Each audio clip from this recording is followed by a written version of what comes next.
Amang makapangyarihan sa lahat, maraming salamat po sa biyaya ng panibagong araw, sa buhay na ipinagkakaloob mo at sa pag-asa na muling bumabangon sa bawat umaga. Salamat sa sigla at lakas na patuloy mong ibinibigay upang kami ay makapagpatuloy sa aming mga tungkulin at laban. Idinadalangin namin ang lahat ng pasyenteng sumasailalim sa dialysis. Pagkalooban mo sila ng tibay ng katawan, kapayapaan ng isip, at matatag na pag-asa na hindi sila nag-iisa.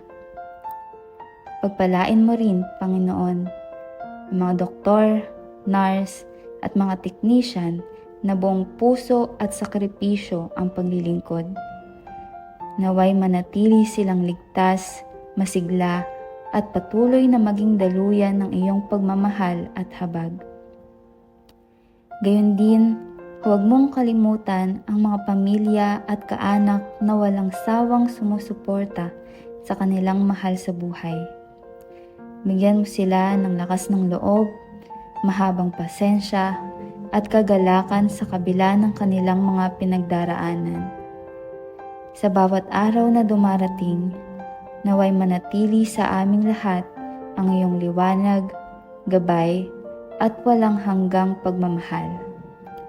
Sa ngalan ni Jesus, aming tagapagligtas. Amen.